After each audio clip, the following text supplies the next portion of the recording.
Welcome, my friends.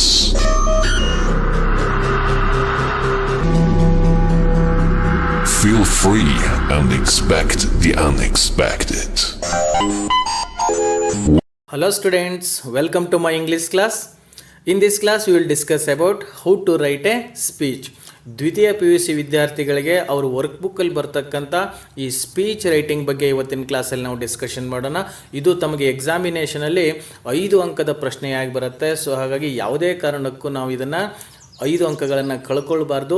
So ಹೇಗೆ ನಾವು ಒಂದು ಸ್ಪೀಚನ್ನು ಬರಿಬೇಕು, how A speech should be, ಅದಕ್ಕೆ ಫಾರ್ಮ್ಯಾಟ್ ಏನು, ಸೊ ಯಾವ್ಯಾವ ಮೆಥಡ್ಗಳನ್ನು ನಾವಿಲ್ಲಿ ಅಪ್ಲೈ ಮಾಡ್ಕೋಬೇಕು. ಸೊ ಹಾಗಾಗಿ ಈಸಿಯಾಗಿ ನಾವು ಒಂದು ಭಾಷಣವನ್ನು ಹೇಗೆ ಬರಿಬೇಕು ಅನ್ನೋದನ್ನು ಇವತ್ತಿನ ಕ್ಲಾಸಲ್ಲಿ ತಿಳ್ಕೊಳ್ಳೋದಕ್ಕೆ ಪ್ರಯತ್ನ ಮಾಡೋಣ. ಡಿಯರ್ ಸ್ಟೂಡೆಂಟ್ಸ್, ಈ ಸ್ಪೀಚ್ ರೈಟಿಂಗನ್ನು ನಮಗೆ ಕನ್ನಡದಲ್ಲಿ ಕೊಟ್ಬಿಟ್ಟಿದ್ರೆ ತಾವೆಲ್ಲ ಈಸಿಯಾಗಿ ಬರೆದು ಬಿಡ್ತಾ ಇದ್ರಿ. ಬಟ್ ಇವಾಗ ಅದು ಇಂಗ್ಲೀಷ್ನಲ್ಲಿ ಇರೋದ್ರಿಂದ ಸ್ವಲ್ಪ ನಮಗೆ ಕಷ್ಟ ಅನಿಸುತ್ತೆ. ಯಾಕೆ ಅಂತಂದರೆ ಇಲ್ಲಿವರೆಗೆ ನಾವು ಇಂಗ್ಲೀಷ್ ಭಾಷೆನ ಬರೆಯೋದಕ್ಕೆ ಹಾಗೂ ಓದೋದಕ್ಕೆ ಮಾತ್ರ ಬಳಸ್ಕೊಂಡು ಬಂದಿರೋದ್ರಿಂದ ಅದನ್ನು ಮಾತಾಡೋದಕ್ಕೆ ನಾವು ಯಾವತ್ತೂ ಬಳಸೋಕ್ಕೆ ಹೋಗಲಿಲ್ಲ. ಸೊ ಹಾಗಾಗಿ ಇವಾಗ ನಾವು ಭಾಷಣ ಬರಿಬೇಕು, ಒಂದು ಸ್ಪೀಚ್ ಬರಿಬೇಕು ಅಂದರೆ it is related to speech. So ಕಮ್ಯುನಿಕೇಷನ್ಗೆ ಸಂಬಂಧಪಟ್ಟಿರೋವಂಥದ್ದು. ಸೊ ನಮ್ಗೆ ಇಂಗ್ಲೀಷ್ ಚೆನ್ನಾಗಿ ನಿರರ್ಗಳವಾಗಿ ಮಾತಾಡೋಕ್ಕೆ ಬರಲಿಲ್ಲ ಅಂತಂದರೆ ಸೊ ನಮಗೆ ಸ್ಪೀಚ್ ರೈಟಿಂಗ್ ಬರೆಯೋದಕ್ಕೆ ತುಂಬ ಕಷ್ಟ ಅನಿಸುತ್ತೆ. ಬಟ್ ಇವಾಗ ಏನು ಮಾಡೋಣ ಅಂತಂದರೆ ನಾವು ಈಸಿಯಾಗಿ ಇದನ್ನು ಹೇಗೆ ಬರಿಬಹುದು, ನಮಗೆ ಇವನ್ ಮಾತಾಡೋಕ್ಕೆ ಬಂದಿಲ್ಲ ಅಂತಂದರೂ ಕೂಡ ಒಂದು ಸ್ಪೀಚನ್ನವಾಗಿ ನಾವು ಸರಳವಾಗಿ ಹೇಗೆ ಒಂದು ಭಾಷಣವನ್ನು ಬರಿಬೋದು ಅನ್ನೋದನ್ನು ಇವಾಗ ನೋಡ್ತಾ ಹೋಗ್ತೀವಿ. ಈ second year PUC work book ಹೇಗೆ ಡಿಸೈನ್ ಮಾಡಿದ್ದಾರೆ ಅಂತಂದರೆ ಈ ವರ್ಕ್ ಬುಕ್ಕಲ್ಲಿ ನಾವು ಈ ವರ್ಷ ಯಾವ್ಯಾವ ಟಾಪಿಕನ್ನು ಕಲಿತೀವಲ್ಲ ಅವೆಲ್ಲ ಮುಂದೆ ನಮ್ಮ ಲೈಫಲ್ಲಿ ಯೂಸ್ ಆಗುವಂಥ ಟಾಪಿಕ್ಗಳೇ ಇದ್ದಾವೆ. ಹಿಂದಿನ ಕ್ಲಾಸಲ್ಲಿ ನಾವು ನೋಡಿದ್ವಿ ಜಾಬ್ ಲೆಟರ್ನ ಹೇಗೆ ಬರಿಬೇಕು ಅನ್ನೋದು ನೋಡಿದ್ವಿ. ಸೊ ನೀವೆಲ್ಲ ಎಜುಕೇಷನ್ ಎಲ್ಲ ಮುಗಿಸಾದ್ಮೇಲೆ ಜಾಬ್ಗೆ ಅಪ್ಲೈ ಮಾಡೋಕ್ಕೆ ಇದು ಯೂಸ್ ಆಗುತ್ತೆ. ಇವಾಗ ಸ್ಪೀಚ್ ರೈಟಿಂಗ್ ಬಗ್ಗೆ ನೋಡ್ತಾ ಇದ್ದೀವಿ ಅಂತಂದರೆ ಮುಂದೆ ಲೈಫಲ್ಲಿ ಯಾವುದೋ ಹಂತದಲ್ಲಿ ತಾವು ಯಾವುದೋ ಕಂಪ್ನಿಗೆ ಸೇರ್ಕೊಂಡ್ರಿ, ಯಾವುದೋ ದೊಡ್ಡ ಸ್ಥಾನಕ್ಕೆ ಹೋಗಿ ಸೇರ್ಕೊಂಡ್ರಿ, ಅವಾಗ ನೀವು ಯಾವುದೋ ಒಂದು ಸಂದರ್ಭದಲ್ಲಿ ಭಾಷಣ ಮಾಡುವಂಥ ಪರಿಸ್ಥಿತಿ ಬಂದೇ ಬರ್ತದೆ. ಬಟ್ ಆ ಭಾಷಣ ಅಂದರೆ ಹೇಗೆ ಇರ್ತದೆ, ನಾವು ಅದನ್ನು ಹೇಗೆ ಮಾಡಬೇಕು, ಅದರೊಳಗೆ ಯಾವ್ಯಾವ ಹಂತಗಳು ಇರ್ತವೆ ಅನ್ನೋದನ್ನು ನಮಗೆ ಗೊತ್ತಿಲ್ಲ ಅಂತಂದರೆ ಆವಾಗ ನಮಗೆ ಭಾಷಣ ಮಾಡೋದು ತುಂಬ ಕಷ್ಟ ಆಗುತ್ತೆ. ಸೊ ಹಾಗಾಗಿ ನಾವು ಇವಾಗ ಏನು ಮಾಡ್ತಿದ್ದೀವಿ ಅಂತಂದರೆ ಇವಾಗಿಂದನೇ ನಾವು ಭಾಷಣ ಅಂದರೆ ಏನು, ಅದು ಹೇಗಿರುತ್ತೆ, ಹೇಗೆ ನಾವು ಅದನ್ನು ಎಫೆಕ್ಟಿವ್ ಆಗಿ ಬರಿಬಹುದು ಅನ್ನೋದನ್ನು ಈ ಕ್ಲಾಸಲ್ಲಿ ನಾವು ಇವಾಗ ತಿಳ್ಕೊಳ್ತಾ ಹೋಗ್ತೀವಿ. ಯಾವುದೇ ಭಾಷೆಯಲ್ಲಿ ನಾವು ಒಂದು ಭಾಷಣವನ್ನು ಬರಿತಾ ಇದ್ದೀವಿ ಅಂತಂದರೆ ಆ ಭಾಷಣದಲ್ಲಿ ಮುಖ್ಯವಾಗಿ 3 ಭಾಗಗಳು ಬರ್ತಾ ಇದ್ದಾವೆ. ಆ 3 ಭಾಗಗಳು ಯಾವ್ಯಾವು ಮತ್ತು ಅದರಲ್ಲಿ ಏನೇನು ಇರುತ್ತೆ ಅಂತ ಸ್ವಲ್ಪ ನಾವು ಡೀಟೇಲಾಗಿ ತಿಳ್ಕೊಂಡ್ಬಿಟ್ರೆ ಮುಂದೆ ಈಸಿಯಾಗಿ ಒಂದು ಭಾಷಣವನ್ನು ಬರೆಯೋದಕ್ಕೆ ಸುಲಭ ಆಗುತ್ತೆ ಅಂತ ಹೇಳ್ತಾ, ಈಗ ಒಂದು ಭಾಷಣ ಅಂತ ಇದೆ ಅಂತಂದರೆ ಈಗ ನಾವು ಇಂಗ್ಲೀಷ್ನಲ್ಲಿ ಭಾಷಣ ಬರಿತಾ ಇದ್ದೀವಿ, you are writing a speech ಅಂತಂದರೆ ಅದನ್ನು ಮುಖ್ಯವಾಗಿ ನಾವೀಗ 3 ಪಾರ್ಟ್ಗಳಾಗಿ ವಿಂಗಡಿಸ್ಕೊಳ್ಳೋಣ. ಸೊ ಅದನ್ನು 3 ಪ್ಯಾರಾಗ್ರಾಫ್ ಆಗಿಯೇ ನಾವೀಗ ತಿಳ್ಕೊಂಡು ಹೋಗ್ಬಿಟ್ರೆ ಮುಂದೆ ಈಸಿ ಆಗುತ್ತೆ. ಸೊ ನಾವು ಮೊದಲನೇ ಪ್ಯಾರಾಗ್ರಾಫಲ್ಲಿ ಬರೋದು ಇಂಟ್ರೊಡಕ್ಷನ್ ಅಂತಂದರೆ ಪರಿಚಯ ಅಂತ ಕರಿತೀವಿ, ಇಲ್ಲ ಪೀಠಿಕೆ ಅಂತ ಕರಿತೀವಿ. ಸೊ ಈ ಇಂಟ್ರೊಡಕ್ಷನಲ್ಲಿ ಏನೇನು ಬರ್ತದೆ ಅಂತ ಮುಂದಿನ ಭಾಗದಲ್ಲಿ ನಾವು ನೋಡ್ತಾ ಹೋಗೋಣ. ಅದಾದಮೇಲೆ ಮುಖ್ಯವಾಗಿರ್ತಕ್ಕಂಥ ಭಾಗ ಯಾವುದು ಅಂತಂದರೆ ಬಾಡಿ ಆಫ್ ಸ್ಪೀಚ್ ಅಂತ ಬರ್ತದೆ. ಇದು ನಮ್ಮ ಸ್ಪೀಚ್, ಇದೊಂದು ಹಾರ್ಟ್ ಅಂತ ಕರಿಬೋದು. ಅದರಲ್ಲಿ ಮುಖ್ಯವಾಗಿರ್ತಕ್ಕಂಥ ವಿಷಯಗಳನ್ನ ನಾವು ಹೇಳ್ತಾ ಹೋಗ್ತೀವಿ. ನಮಗೆ ಎಕ್ಸಾಮಲ್ಲಿ ಯಾವ ಟಾಪಿಕನ್ನು ಕೊಟ್ಟಿರ್ತಾರೆ ಸೊ ಅದ್ರ ಬಗ್ಗೆ ಎಕ್ಸ್ಪ್ಲೇನ್ ಮಾಡ್ತಾ ಹೋಗ್ತೀವಿ. ಇನ್ನು ಕೊನೆಯದಾಗಿ ಭಾಷಣನ ಹೇಗೆ ಎಂಡ್ ಮಾಡೋದು, ಸೊ ಅದನ್ನು ನಾವು ಕನ್ಕ್ಲೂಷನ್ ಅಂತ ಕರಿತೀವಿ. ಕನ್ನಡದಲ್ಲಿ ಅದಕ್ಕೆ ಉಪಸಂಹಾರ ಅಂತ ಕರಿತೀವಿ. ಸೊ ಒಂದು ಭಾಷಣ ಅಂತಂದರೆ ಅದನ್ನು ನಾವು ಹೇಗೆ ಸ್ಟಾರ್ಟ್ ಮಾಡಬೇಕು, ಹೇಗೆ ನಾವು ವಿಷಯನ ಮಂಡನೆ ಮಾಡಬೇಕು, ಸೊ ಕೊನೆ ಪಾರ್ಟಲ್ಲಿ ಕನ್ಕ್ಲೂಷನ್ ಅಂತಿದೆಯಲ್ಲ, ಸೊ ಅಲ್ಲಿ ನಾವು ಹೇಗೆ ಉಪಸಂಹಾರ ಮಾಡಬೇಕು. ಸೊ ಉಪಸಂಹಾರ ಸುಮ್ಮನೆ ಭಾಷಣ ಮಾಡ್ತಾ ಮಧ್ಯಕ್ಕೆ ಬಿಟ್ಟು ಬಂದುಬಿಡೋದಲ್ಲ, ಅದನ್ನು ಕರೆಕ್ಟಾಗಿ ನಾವು ಎಂಡ್ ಹೇಗೆ ಮಾಡಬೇಕು ಅನ್ನೋದನ್ನು ಈ ಕನ್ಕ್ಲೂಷನ್ ಪಾರ್ಟಲ್ಲಿ ತಿಳ್ಕೊಳ್ತೀವಿ. ಇವಾಗ ನಮ್ಮ ಸ್ಪೀಚ್ ರೈಟಿಂಗ್ನಲ್ಲಿ ಬರ್ತಕ್ಕಂಥ ಮೊದಲನೇ ಭಾಗವಾಗಿರ್ತಕ್ಕಂಥ ಇಂಟ್ರೊಡಕ್ಷನ್ ಬಗ್ಗೆ ತಿಳ್ಕೊಳ್ತಾ ಹೋಗೋಣ.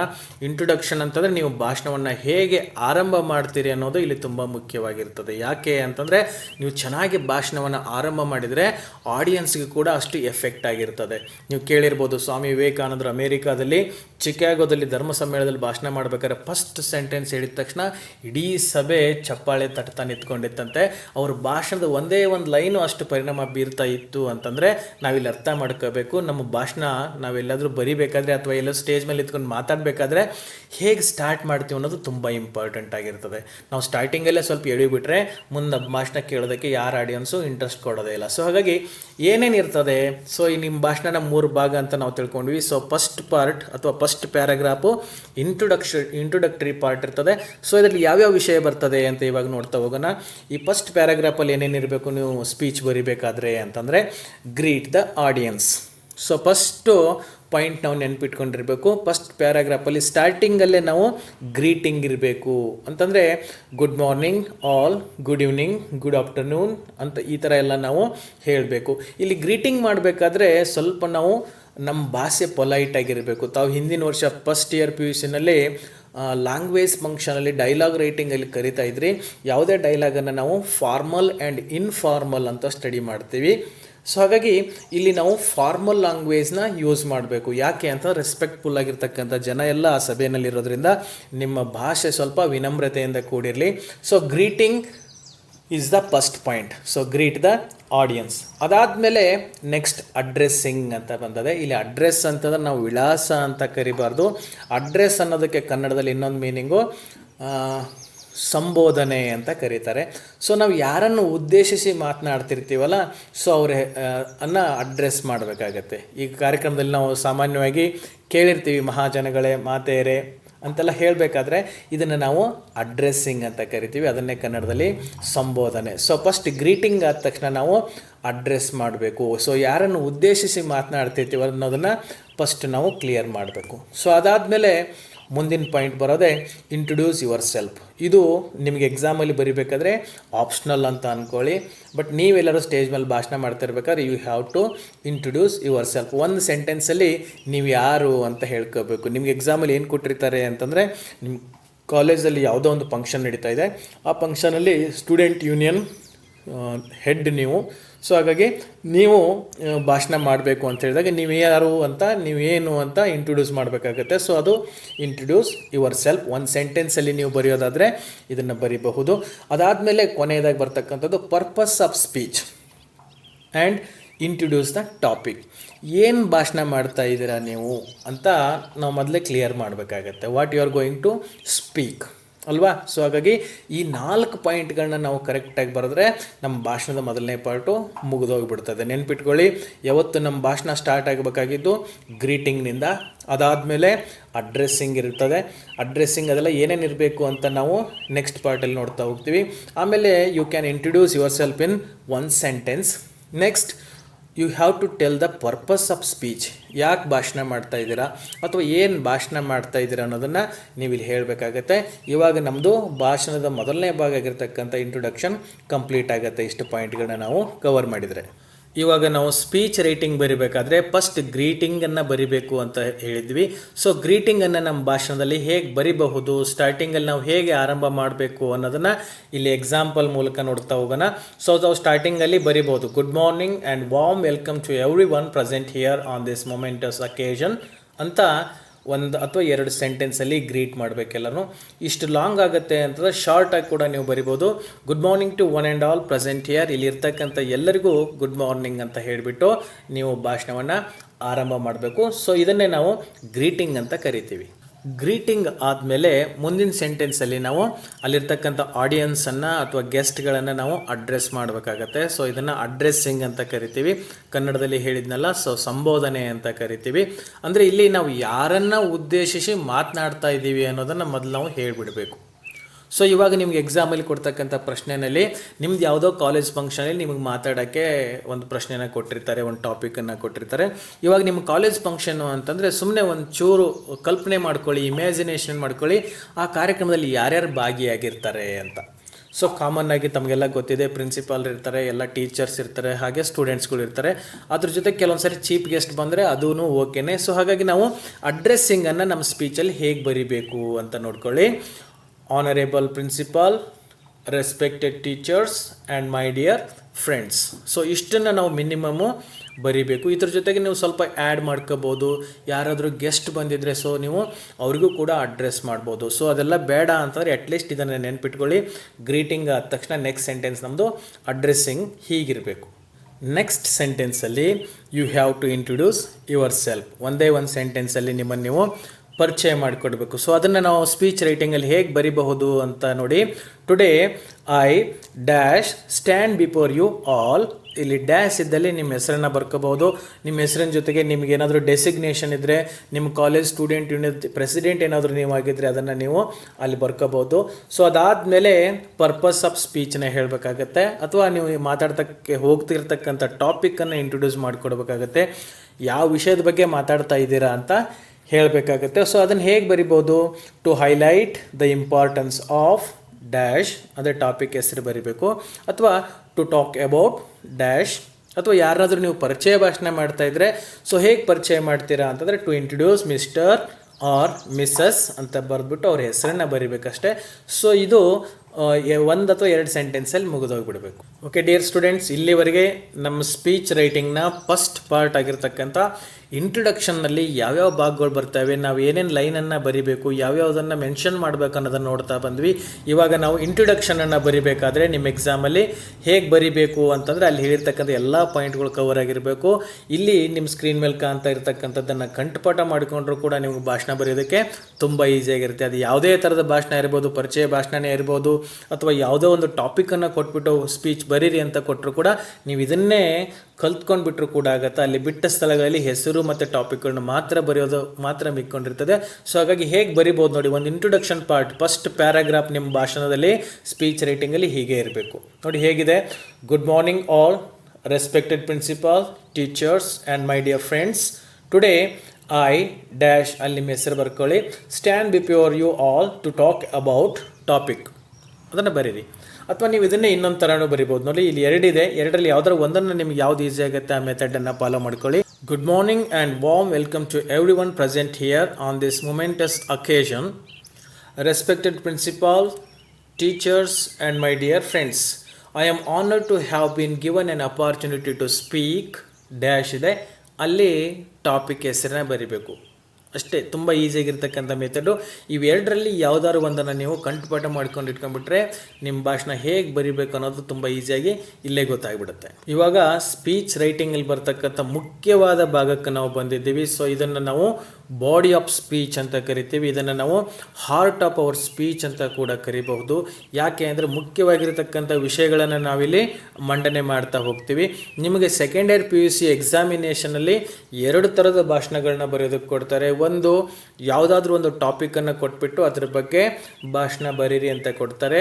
ಇಲ್ಲ ಅಂತಂದರೆ ಯಾರ್ದಾದ್ರೂ ಒಂದು ಪ್ರೊಫೈಲನ್ನು ಕೊಟ್ಬಿಟ್ಟು ಡೀಟೇಲ್ಸನ್ನು ಕೊಟ್ಬಿಟ್ಟು ಚೀಫ್ ಗೆಸ್ಟಾಗಿ ಬಂದಿದ್ದಾರೆ ಅವರನ್ನು ನೀವು ಪರಿಚಯ ಮಾಡಿಕೊಡಿ, ಪರಿಚಯ ಮತ್ತು ಸ್ವಾಗತ ಭಾಷಣ ಅಂತ ಹೇಳ್ತೀವಲ್ಲ, ಸೊ ಅದನ್ನು ಬರಿಬೇಕಾಗಿರ್ತದೆ. ಈ ಎರಡನ್ನೂ ನಾವು ಹೇಗೆ ಬರಿಬಹುದು ಅಂತ ನೋಡ್ತಾ ಹೋಗೋಣ.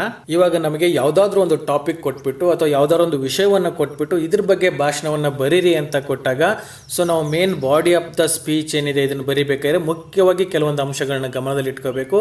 ಅವು ಯಾವ್ಯಾವುದಂತ ನೋಡಿ ಇಲ್ಲಿದೆ.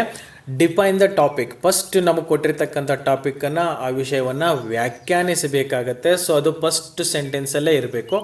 ಅದಾದಮೇಲೆ ನೆಕ್ಸ್ಟ್ ನಾವು ಹೇಗೆ ಹೋಗಬೇಕು ಅಂತಂದರೆ ರೀಸನ್ಸ್, ಕಾಜಸ್ ಆ್ಯಂಡ್ ಎಫೆಕ್ಟ್ಸ್ ಬಗ್ಗೆ ಹೇಳ್ತಾ ಹೋಗ್ಬೇಕು. ಯಾವುದೋ ಒಂದು ಸಮಸ್ಯೆ ಬಗ್ಗೆ ಕುರಿತಾಗಿ ನೀವು ಭಾಷಣ ಬರಿತಾ ಇದ್ರೆ ಆಗ ಡೌರಿ ಇರ್ಬೋದು, ಕರಪ್ಷನ್ ಬಗ್ಗೆ ಇರ್ಬೋದು, ಎನ್ವಿರಾನ್ಮೆಂಟ್ ಪೊಲ್ಯೂಷನ್ ಬಗ್ಗೆ ಇರ್ಬೋದು. ಸೊ ನಿಮ್ಗೆ ಯಾವುದೇ ಟಾಪಿಕನ್ನು ಕೊಟ್ಟರೆ ಅದಕ್ಕೆ ಮೊದಲು ರೀಸನ್ಸ್ ಏನು ಅಥವಾ ಕಾಜಸ್ ಅಂತ ಕರಿತೀವಿ ಅದು ಏನು ಅಂತ ಹೇಳಬೇಕು. ಆಮೇಲೆ ಅದರಿಂದ ಆಗ್ತಕ್ಕಂಥ ಪರಿಣಾಮಗಳೇನು, ಎಫೆಕ್ಟ್ಸ್ ಬಗ್ಗೆ ನೀವು ಹೇಳ್ತಾ ಹೋಗಬೇಕಾಗತ್ತೆ. ಅದಾದಮೇಲೆ ನೆಕ್ಸ್ಟು ರೆಲಿವೆಂಟ್ ಎಕ್ಸಾಂಪಲ್ಸ್, ನಿಮಗೆ ಏನಾದ್ರು ಗೊತ್ತಿದ್ರೆ, ಬೇರೆ ಬೇರೆ ಉದಾಹರಣೆಗಳು ಗೊತ್ತಿದ್ರೆ, ಎಲ್ಲರೂ ವಿಕೋಪಗಳಾಗಿರ್ತವೆ, ಈ ಥರ ಎಕ್ಸಾಂಪಲ್ಸನ್ನು ನೀವು ಕೊಡ್ಬೋದು. ಆಸ್ಕ್ ಕ್ವಶನ್ಸ್ ಅಂತಂದರೆ ನೀವೇನಾದ್ರು ಪ್ರಶ್ನೆ ಕೇಳಿಬಿಟ್ಟು ಅವ್ರು ಆನ್ಸರ್ ಕೊಡಲಿ ಅಂತ ವೇಟ್ ಮಾಡ್ತಾ ಕೂತ್ಕೊಳ್ಳೋದಲ್ಲ. ಇದು ಒಂದು ಫಿಗರ್ಸ್ ಆಫ್ ಸ್ಪೀಚ್ ಬರುತ್ತದೆ, ರೆಟಾರಿಕಲ್ ಕ್ವಶನ್ಸ್ ಅಂತ ಬರ್ತದೆ. ಇಲ್ಲಿ ರೆಟಾರಿಕಲ್ ಕ್ವಶನ್ಸ್ ಅಂದರೆ ಆ ಪ್ರಶ್ನೆ ಎಲ್ಲರಿಗೂ ಉತ್ತರ ಗೊತ್ತೇ ಇರ್ತದೆ. ಈ ಪ್ರಶ್ನೆನ ಯಾಕೆ ಕೇಳ್ತಾ ಇದ್ದೀವಿ ಅಂದರೆ ನಾವು ಹೇಳ್ತಕ್ಕಂಥ ಒಂದು ವಿಷಯವನ್ನು ಹೈಲೈಟ್ ಮಾಡೋದಕ್ಕಾಗಿ ನಾವು ಇದನ್ನು ಬಳಸ್ತೀವಿ. ತಮಗೇನಾದ್ರು ಕನ್ಫ್ಯೂಷನ್ ಆದರೆ ಎಕ್ಸಾಮಲ್ಲಿ ಇದು ಆಪ್ಷನಲ್ ಆಗಿ ಇಟ್ಕೊಳ್ಳಿ. ಇಲ್ಲ ಅಂತಂದರೆ ಅದನ್ನು ಬಿಟ್ಟು ನೆಕ್ಸ್ಟ್ ಪಾಯಿಂಟ್ಗೆ ಹೋಗಿ explain your topic in detail. ನಿಮಗೆ ಅಲ್ಲಿ ಕೊಟ್ಟಿರ್ತಕ್ಕಂಥ ಟಾಪಿಕ್ ಬಗ್ಗೆ ತಮಗಿನ್ನೂ ಏನೇನು ಡೀಪಾಗಿ ಇನ್ಫಾರ್ಮೇಷನ್ ಗೊತ್ತಿದೆ ಅದನ್ನು ಬರಿತಾ ಹೋಗಬೇಕು. ಇಲ್ಲಿ ಇಷ್ಟೆಲ್ಲ ಪಾಯಿಂಟ್ಸ್ಗಳು ನೋಡಿದಾಗ ತಮಗೆ ಕನ್ಫ್ಯೂಷನ್ ಆಗ್ಬೋದು, ಸರ್ ಇದೇನೋ ಇಷ್ಟೊಂದೆಲ್ಲ ಹೇಳ್ಕೊಂಬಂದ್ಬಿಟ್ರಿ ಮೇನ್ ಪಾರ್ಟೇ ಇದು ಭಾಷಣದು. ಸೊ ಇದೆಲ್ಲ ಪಾಯಿಂಟ್ಸ್ಗಳನ್ನ ನೋಡ್ಕೊಂಡು ನಮ್ಗೆ ಬರೆಯೋದು ತುಂಬ ಕನ್ಫ್ಯೂಷನ್ ಆಗುತ್ತೆ ಅಂತಂದರೆ ಒಂದು ಈಸಿ ಮೆಥಡನ್ನು ಹೇಳ್ತೀನಿ, ಅದನ್ನು ನೆನ್ಪಿಟ್ಕೊಂಬಿಡಿ.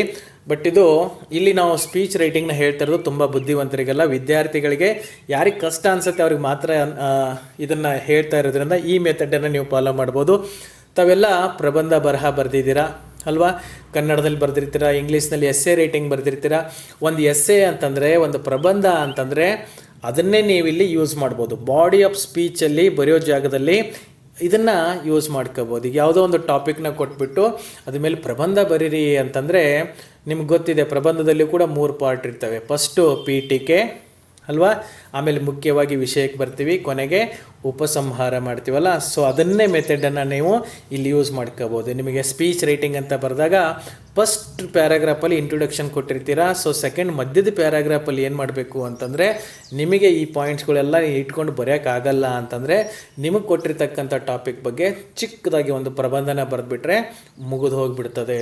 ಇಲ್ಲಿ ಪ್ರಬಂಧ ಅಂದ ತಕ್ಷಣ ನೆನ್ಪಿಟ್ಕೊಂಡ್ಬಿಡಿ, ಅಲ್ಲೂ ಕೂಡ ನಾವು ಮೆಥಡ್ನ ಫಾಲೋ ಮಾಡಲೇಬೇಕು. ಫಸ್ಟು ಪೀಠಿಕೆ ಹಾಕಬೇಕು, ಇಂಟ್ರೊಡಕ್ಷನ್ ಬರಿಬೇಕು, 1-2 ಲೈನಲ್ಲಿ ಆ ಟಾಪಿಕ್ ಬಗ್ಗೆ ಇಂಟ್ರೊಡ್ಯೂಸ್ ಮಾಡಿ, ಆಮೇಲೆ main body of the essay ಅಂತ ಕರಿತೀವಲ್ಲ, ಸೊ ಅದನ್ನು ಬರಿತಾ ಹೋಗಿ ಕೊನೆಗೆ ಕನ್ಕ್ಲೂಷನ್ ಬರಿತೀರಲ್ಲ. ಸೊ ಆ ಥರ ನೀವು ಪ್ರಬಂಧ ಬರಹ ಬರೆಯೋ ಮೆಥಡನ್ನೇ ನೀವು ಇಲ್ಲಿ ಯೂಸ್ ಮಾಡಿಕೊಂಡ್ರು ಕೂಡ ಸರಿಯಾಗುತ್ತೆ. ಇವಾಗ ನಿಮಗೆ ಸ್ಪೀಚ್ ರೈಟಿಂಗಲ್ಲಿ ಯಾವುದೋ ಒಂದು ಟಾಪಿಕ್ಕನ್ನು ಕೊಡೋ ಬದಲಾಗಿ ಚೀಫ್ ಗೆಸ್ಟನ್ನು ಪರಿಚಯ ಮಾಡುವಂಥ ಪರಿಚಯ ಭಾಷಣ ಮಾಡಿ, ವೆಲ್ಕಮ್ ಸ್ಪೀಚ್ ಮಾಡಿ, ಇಂಟ್ರೊಡಕ್ಟರಿ ಸ್ಪೀಚ್ನ ಬರೀರಿ ಅಂತ ಏನಾದರೂ ಕೊಟ್ಟರೆ ಹೇಗೆ ಬರಿಬೇಕು ಅಂತಂದರೆ, ಅವ್ರ ಡೀಟೇಲ್ಸನ್ನು ಅಲ್ಲೇ ಕೊಟ್ಬಿಟ್ಟಿರ್ತಾರೆ. ಯಾರು ಚೀಫ್ ಗೆಸ್ಟಾಗಿ ಬಂದಿರ್ತಾರೆ ಅವ್ರದ್ದು ಪರ್ಸ್ನಲ್ ಪ್ರೊಫೈಲನ್ನು ನಿಮಗೆ ಎಕ್ಸಾಮಲ್ಲಿ ಅಲ್ಲೇ ಕ್ವಶನ್ ಪೇಪರಲ್ಲೇ ಇರ್ತದೆ, ಅದನ್ನು ನೋಡಿಕೊಂಡು ಅವ್ರ ಪರಿಚಯ ಭಾಷಣ ಬರಿಬೇಕಾಗುತ್ತೆ.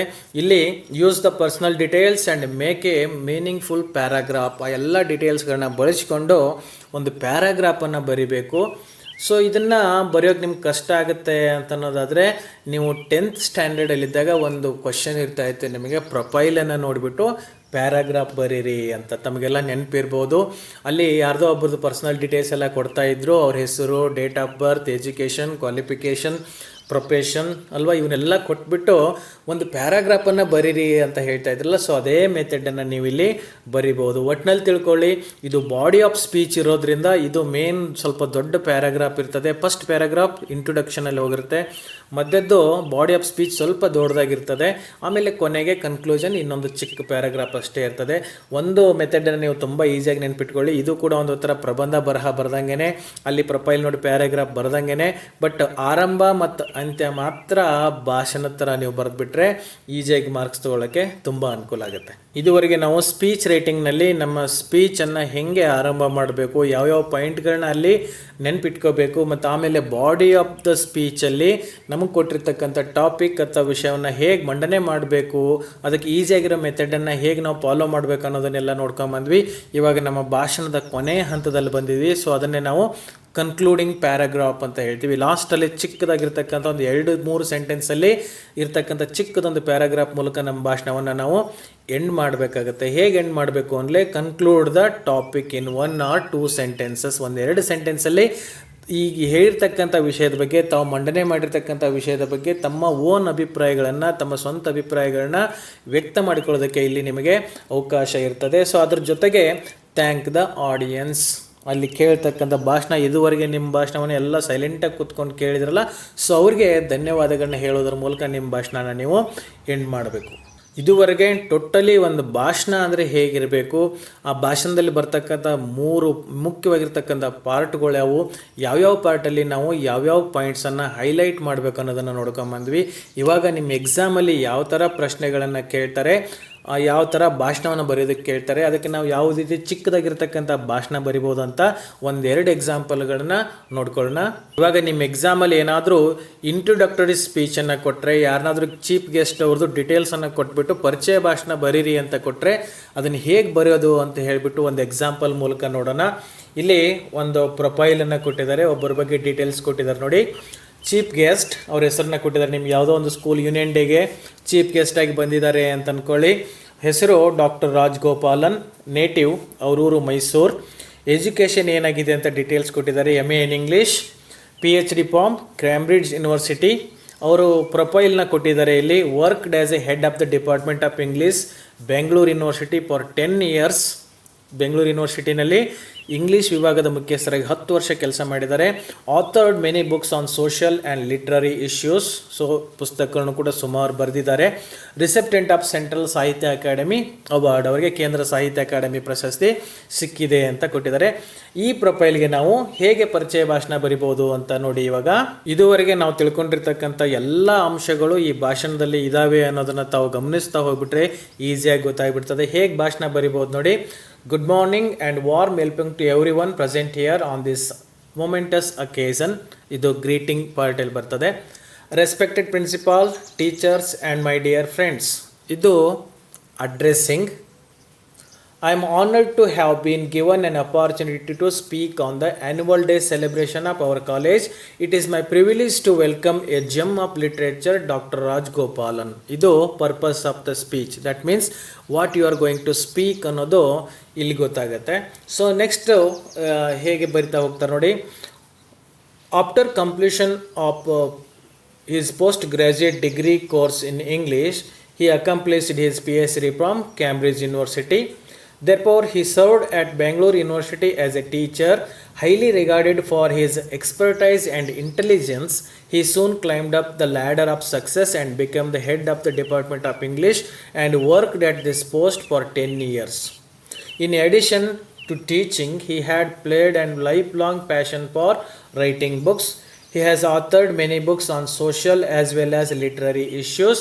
For his excellent writing, last year he was honored with the Central Sahitya Academy Award. Sir, heartily welcome to you, sir. So ಇದು main body of the letter. ಅಲ್ಲಿ ಕೊಟ್ಟಿರ್ತಕ್ಕಂಥ ಪ್ರೊಫೈಲನ್ನೇ ನೋಡಿಬಿಟ್ಟು ಇಲ್ಲಿ ಸೆಂಟೆನ್ಸ್ ಆಗಿ ಮೀನಿಂಗ್ಫುಲ್ ಒಂದು ಪ್ಯಾರಾಗ್ರಾಫನ್ನು ಬರೆದ್ಬಿಟ್ರೆ ಮುಗಿದೋಗ್ಬಿಡ್ತದೆ. ಇನ್ನು ಭಾಷಣನ ಹೇಗೆ ಎಂಡ್ ಮಾಡಿದ್ದಾರೆ ನೋಡಿ. Thank you for having given me a wonderful opportunity to introduce our chief guest. Thank you one and all ಅಥವಾ ಥ್ಯಾಂಕ್ ಯು ಆಲ್ ಅಂತ ಭಾಷಣ ಮುಗಿಸಿದರೆ. ಸೊ ಈ ರೀತಿ ನಾವು ಪುಟ್ಟದಾಗಿರ್ತಕ್ಕಂಥ ಭಾಷಣವನ್ನು ಬರೆಯೋದಕ್ಕೆ ಅಭ್ಯಾಸ ಮಾಡ್ಕೋಬೇಕು. ಪರಿಚಯ ಭಾಷಣ ಬದಲಾಗಿ ಯಾವುದೋ ಒಂದು ಟಾಪಿಕನ್ನು ಕೊಟ್ಬಿಟ್ಟು, ಯಾವುದೋ ಒಂದು ವಿಷಯವನ್ನು ಕೊಟ್ಬಿಟ್ಟು ಇದ್ರ ಬಗ್ಗೆ ಶಾರ್ಟ್ ಆಗಿರ್ತಕ್ಕಂಥ ಒಂದು ಸ್ಪೀಚನ್ನು ಬರೀರಿ ಅಂತ ಕೊಟ್ಟಾಗ ಹೇಗೆ ಬರಿಬಹುದು ಅನ್ನೋ ಉದಾಹರಣೆ ನಾವಿಲ್ಲಿ ನೋಡ್ತೀವಿ. ಭಾಷಣ ಯಾವುದೇ ಆದರೂ ಕೂಡ, ಯಾವುದೋ ಟಾಪಿಕ್ ಕೊಟ್ಟು ಭಾಷಣ ಆಗಲಿ ಅಥವಾ ಇಂಟ್ರೊಡಕ್ಟರಿ ಭಾಷಣ ಆಗಲಿ, ಒಂದು ಭಾಷಣದಲ್ಲಿ ಯಾವ್ಯಾವ ಅಂಶಗಳು ಇರ್ತವೆ ಅಂತ ನಾವು ಸ್ಟಾರ್ಟಿಂಗಿಂದ ಡಿಸ್ಕಷನ್ ಮಾಡ್ಕೊಂಬಂದ್ವಲ್ಲ, ಅವೆಲ್ಲ ಅಂಶಗಳು ಇಲ್ಲೂ ಕೂಡ ಇರ್ತವೆ. ತಾವು ಗಮನಿಸ್ತಾ ಹೋಗ್ಬೋದು. ಇಲ್ಲಿ ಒಂದು ಟಾಪಿಕನ್ನು ಕೊಟ್ಟಿರ್ತಾರೆ, ಇಂಪಾರ್ಟೆನ್ಸ್ ಆಫ್ ಸ್ಪೋರ್ಟ್ಸ್. ಸೊ ಅದ್ರ ಬಗ್ಗೆ, ಈ ಕ್ರೀಡೆಗಳ ಪ್ರಾಮುಖ್ಯತೆ ಬಗ್ಗೆ ಭಾಷಣ ಬರೆಯೋದಕ್ಕೆ ಹೇಳಿದ್ದಾರೆ. ನೋಡಿ ಹೇಗೆ ಬರೀತಾರೆ. Good morning and warm welcome to everyone present here on this momentous occasion. ಇದು ಕೂಡ ಗ್ರೀಟಿಂಗ್ ಅಂತ ಆಗುತ್ತೆ. Respected principal, teachers and my dear friends, ಇದು ಅಡ್ರೆಸ್ಸಿಂಗ್ ಅಂದರೆ ಸಂಬೋಧನೆ. On the occasion of sports day, I would like to share with you the importance of sports in students life. ಇದು purpose of speech ಅಥವಾ what you are going to speak ಅನ್ನೋ ವಿಷಯವನ್ನು introduce ಮಾಡಿದರು. Games R necessary for physical fitness as well as for our mental well being. So ಈಗ ಆ ವಿಷಯವನ್ನು ಡೀಪಾಗಿ explain ಮಾಡ್ಕೊಂಡು ಹೋಗ್ತಿದ್ದಾರೆ. ಸ್ಪೋರ್ಟ್ಸು ಇವೆಲ್ಲ ಯಾಕೆ ಇರಬೇಕು, ಅದರಿಂದ ಏನು ಪ್ರಯೋಜನ ಆಗುತ್ತೆ ಅನ್ನೋದನ್ನು ಎಕ್ಸ್ಪ್ಲೇನ್ ಮಾಡ್ತಾ ಹೋಗ್ತಾ ಇದ್ದಾರೆ. Hence, every student should enthusiastically participate in one or another sport activity. They also help us to develop skills needed for our future jobs, as they make us popular not only among our friends but also among the other players, and therefore among districts, states and countries also. Many job opportunities come to us. Even in government sector, many seats are reserved for players. So ಇದುವರೆಗೆ main ವಿಷಯವನ್ನು, body of the ಸ್ಪೀಚನ್ನು ನೋಡ್ಕೊಂಬಂದ್ರಿ. ಈಗ end ಮಾಡಬೇಕಾದ್ರೆ, conclude ಮಾಡಬೇಕಾದ್ರೆ ಹೇಗೆ ತಮ್ಮ ಒಪಿನಿಯನನ್ನು ವ್ಯಕ್ತ ಮಾಡಬೇಕು ಅನ್ನೋದು ನಾವಿಲ್ಲಿ ನೋಡ್ತೀವಿ. So I would like to request all of you take part in at least one such activity of your interest. Thank you for all for having given me an opportunity speak few words about importance of sports in a student's life. Thank you all ಅಂತ thank you ಅಂತ ಇಲ್ಲಿ ಭಾಷಣನ ಮುಗಿಸಿದ್ದಾರೆ. So ತಾವು ಇಲ್ಲಿವರೆಗೆ ಕಲ್ತಿರ್ತಕ್ಕಂಥ ಎಲ್ಲ ಅಂಶಗಳು ಈ ಭಾಷಣದಲ್ಲಿ ಬಂದಿರೋದನ್ನು ಗಮನಿಸ್ಬೋದು. ಇಲ್ಲಿವರೆಗೆ ಹೇಳಿರ್ತಕ್ಕಂಥ ಎಲ್ಲ ಅಂಶಗಳನ್ನು ಯೂಸ್ ಮಾಡಿಕೊಂಡು ತಾವು ಒಂದು ಸ್ಪೀಚನ್ನು ಬರೆಯೋದಕ್ಕೆ ಅಭ್ಯಾಸ ಮಾಡ್ಕೊಂಡು ಹೋದರೆ, ಸೊ ಸ್ಪೀಚ್ ರೈಟಿಂಗ್ ಅದು it is not very difficult. So ಈಸಿಯಾಗಿ 5 ಮಾರ್ಕ್ಸನ್ನು ಪಡ್ಕೋಬೋದು. ಇಲ್ಲಿ ಸುಮ್ಮನೆ ಒಂದು ಸ್ಪೀಚ್ ರೈಟಿಂಗ್ ಅಂದ ತಕ್ಷಣ ಅದಕ್ಕೆ 5 ಮಾರ್ಕ್ಸ್ ಸುಮ್ಮನೆ ಕೊಡಲ್ಲ. 5 ಮಾರ್ಕ್ಸ್ ಹೇಗೆ ಡಿಸ್ಟ್ರಿಬ್ಯೂಟ್ ಆಗಿರ್ತದೆ ಅನ್ನೋದನ್ನು ತಾವಿಲ್ಲಿ ನೋಡ್ಕೋಬೋದು. ನಿಮ್ಮ ಭಾಷಣದಲ್ಲಿ 5 ಮಾರ್ಕ್ಸ್ಗಳಲ್ಲಿ 1 ಮಾರ್ಕ್ಸನ್ನು 1 ಮಾರ್ಕ್ ಫಾರ್ ಗ್ರೀಟಿಂಗ್ ನೀವು ಸ್ಟಾರ್ಟಿಂಗ್ ಹೇಗೆ ಮಾಡ್ತೀರಾ, ಭಾಷಣನ ಹೇಗೆ ಆರಂಭ ಮಾಡ್ತೀರಾ ಅನ್ನೋದಕ್ಕೆ 1 ಮಾರ್ಕ್ಸ್ ಇರ್ತದೆ. 2 marks for correct language usage, ಅಲ್ಲಿ ಬಳಸ್ತಕ್ಕಂಥ ನಿಮ್ಮ ಭಾಷೆಗೆ 2 ಮಾರ್ಕ್ಸ್ ಇರ್ತದೆ. ಸೊ ಭಾಷೆ ಅಂದರೆ ಅಲ್ಲಿ ನಿಮ್ಮ ಸೆಂಟೆನ್ಸ್ಗಳು ಹೇಗಿರ್ತವೆ, ನಿಮ್ಮ ಸೆಂಟೆನ್ಸ್ ಫ್ರೇಮಿಂಗ್ ಹೆಂಗಿರ್ತದೆ, ಟೆನ್ಸಸ್ನ ಕರೆಕ್ಟಾಗಿ ಬರಿತೀರಾ ಅಂತ ಅನ್ನೋದು ಕೂಡ ತಾವು ಗಮನದಲ್ಲಿ ಇಟ್ಕೊಂಡು ಬರೀಬೇಕು. ಯಾವತ್ತು ಭಾಷಣವನ್ನು ಬರೀಬೇಕಾದ್ರೆ ಪ್ರೆಸೆಂಟ್ ಟೆನ್ಸನ್ನು ಯೂಸ್ ಮಾಡೋದಕ್ಕೆ ಅಭ್ಯಾಸ ಮಾಡಿಕೊಳ್ಳಿ.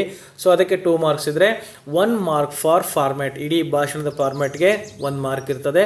And 1 mark for leave taking, ನಿಮ್ಮ ಭಾಷಣನ ಹೇಗೆ ಎಂಡ್ ಮಾಡ್ತೀರಾ, ಹೇಗೆ ಕನ್ಕ್ಲೂಡ್ ಮಾಡ್ತೀರಾ ಅದಕ್ಕೆ 1 ಮಾರ್ಕ್ಸ್ ಇರ್ತದೆ. ಸೊ ಟೋಟಲಿ ನಿಮಗೆ 5 ಮಾರ್ಕ್ಸ್ ಬರಬೇಕಿತ್ತು ಅಂತಂದರೆ ಈಗ ಹೇಳಿರ್ತಕ್ಕಂಥ ಎಲ್ಲ ಅಂಶಗಳನ್ನ ತಾವು ಮನಸ್ಸಿನಲ್ಲಿ ಇಟ್ಕೊಂಡು ಬರೆಯೋದಕ್ಕೆ ಅಭ್ಯಾಸ ಮಾಡಿ. ಓಕೆ ಡಿಯರ್ ಸ್ಟೂಡೆಂಟ್ಸ್, ಇಲ್ಲಿವರೆಗೆ ಡಿಸ್ಕಷನ್ ಮಾಡಿರ್ತಕ್ಕಂಥ ವಿಷಯಗಳು ತಮಗೆ ಸ್ಪೀಚ್ ರೈಟಿಂಗಲ್ಲಿ ಉಪಯೋಗ ಆಗುತ್ತೆ ಅಂತ ಅಂದ್ಕೊಳ್ತೀನಿ. ಇಷ್ಟಕ್ಕೆ ನಮಗೆ ಭಾಷಣ ಬರೆಯೋದಕ್ಕೆ ಬಂದುಬಿಡ್ತು, ಸ್ಪೀಚ್ ರೈಟಿಂಗಲ್ಲಿ ನಮಗೆ ಬಂದುಬಿಡ್ತು ಅಂತ ಅಂದ್ಕೊಳ್ಳೋಕ್ಕಾಗಲ್ಲ.